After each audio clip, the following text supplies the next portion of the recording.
another edition of the Board Game Classroom. Today we're going to talk about one of my favorite classroom games to bring out, and that is Diplomacy. This game is so exciting to get involved with the students.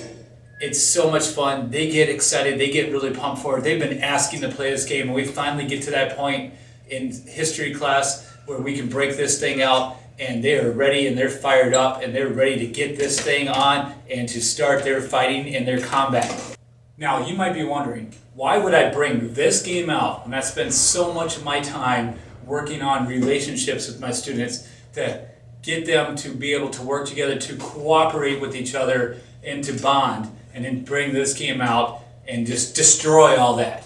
Well, that's not really what this game is about. This game's got a reputation for doing that to people, but in the reality, that doesn't happen.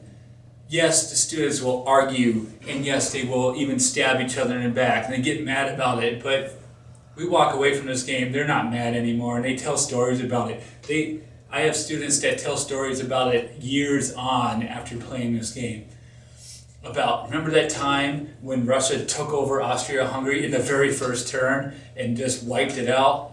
So that causes a little bit of huffiness at first, but in the end, they all know it's good fun, and it's really lets us talk about what we're studying in U.S. history and lets us focus on this game and get things together. What makes this game so fun to do in the classroom is because we don't have to play it all in one day.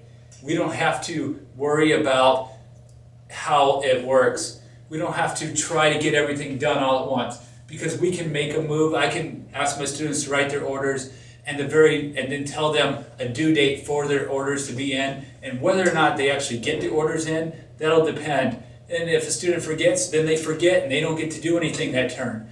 But what that really does, it allows us to do, is have the flexibility to make our orders, do our game, and then move on and get to our other subject matter. So this is a game that we can really play on the fly. I don't want to spend too much time talking about the movements in this game, but I wanted to show you what the game board looks like. This is a pretty simplified version of this game. We don't have all the figures that you can have with this game. We just have normal territory markers, and they're double-sided because you can really, if they don't like to see this shape, if these shapes get confusing, since they do have similar colors on the edges, flipping them over really you can do it either way. But what's great about this is the movements are always so simple. You write your orders, you just move. When you are supporting each other, you just got to be right next to where you want to support. When you are moving a fleet, you just move your fleet.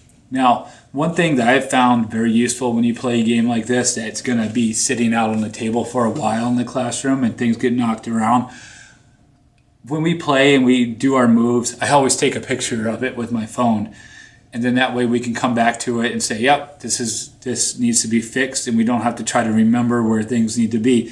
They are just setting up for their very first game, and they're already excited about writing their orders, and they're going to use their orders to make their moves, and hopefully somebody will come out as a victor. I'm not playing with the full complement of players. As you can see, we're playing with England, France, Germany, Austria-Hungary, and Turkey.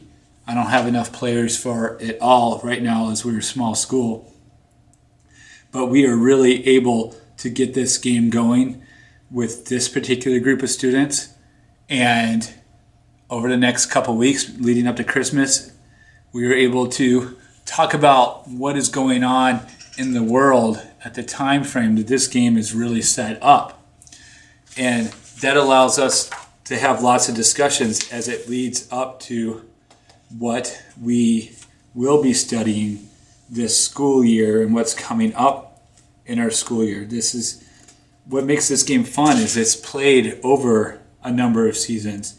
It's played in a spring and a fall season. It's played in a series of years, so that we have a starting place and we will also have an ending place. And what is great about this is it allows us to tie this into when we start to study World War I.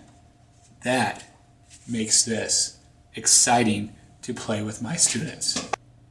Diplomacy is one of my favorite games to break out with my students.